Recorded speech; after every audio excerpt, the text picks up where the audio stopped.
Officer and General Counsel at Bitwise. Katherine, thanks for your time today. Thanks for having me. Okay, talk to us about the main objective. Why have a crypto strategic reserve? Well, there was a bit of a flip over the weekend. So in the lead up, the thought was about that the debate was about having a Bitcoin reserve or a stockpile. There's been a little bit of a language shift in the statement over the weekend.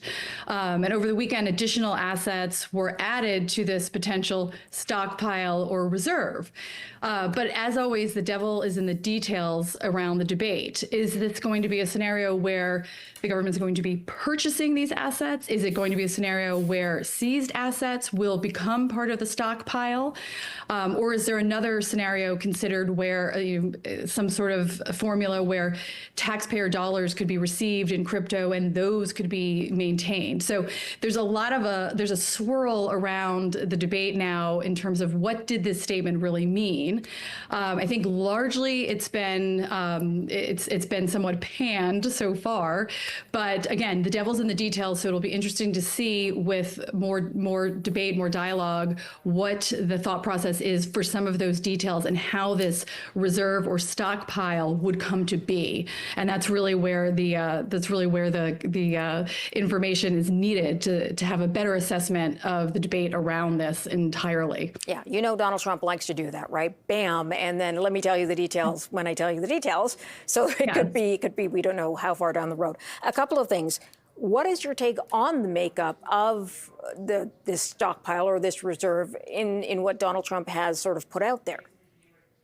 Well, it's an interesting grouping, and it's also the question also is, would there be more, right? So if we're thinking this is going to be a stockpile scenario, then a diversification approach makes sense to include a wider group of assets. If we're stockpiling and if we're not enacting a scenario where there is a purchase situation where the government is actually purchasing these assets, and then you have the question of the deficit coming in, taxpayer dollars, et cetera. But it does add, additional layer of volatility to the existing selection. Bitcoin is the most obvious choice to fall into the reserve category. It's often called digital gold.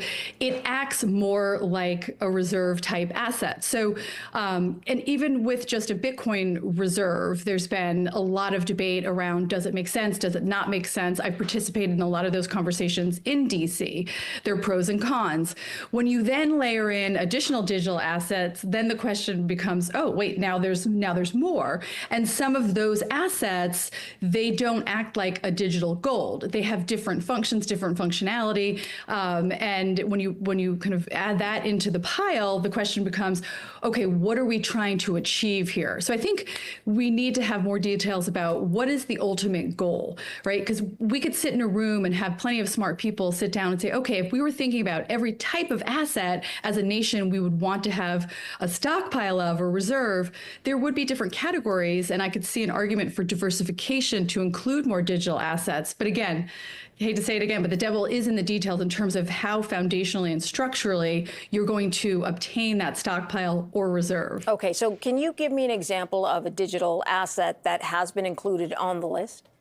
Just more about it. Oh, sure. Yeah. So Bitcoin, obviously, with the digital gold, and then the ETH was added as well. And then in addition to ETH, there's XRP, there's Cardano. And one thing that has been debated is, okay, but some of these assets are more about, creating a digital ecosystem. They're more about, okay, how do we create scalability in the transactions on the blockchain? They're less about maintaining the asset as a store of value, which is more the purpose of Bitcoin and how it's been used to date. So on some level, you're looking at Bitcoin being the store value versus some of these other types of digital assets that play and look a little bit more like, akin to software companies, because they are trying to solve for moving money over blockchain, moving finance on the blockchain. So they look more like businesses. So when you look at, okay, well, is this something that would be, quote, appropriate for a reserve? That's where some of the debate comes in. Plus, if you layer into why these particular assets, why were these particular assets selected from the field of assets? Because there are others that are out there that you could have included in this group if you're including these additional types of alternative assets. So, but again, it could be that more would be ultimately included. It could be that this is just a statement and that down the line with more, more research into this and more debate that they might be excluded. Yeah. Even with this list, I understand he sort of had a list come out, and then he waited and put out sort of the add-on. So you're right to say there could be others that are added or tacked on later. Because of the status and, again, the uncertainty as we see it now from the quote-unquote announcement, do you see wider adoption then of crypto at this time? Over the weekend, there were definitely swings in the prices. So, but that doesn't always correlate to wider adoption.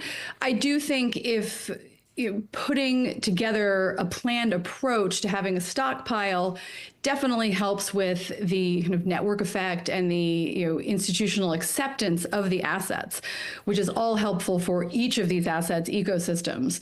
The more use cases for each of them, the better economically for their success stories down the line.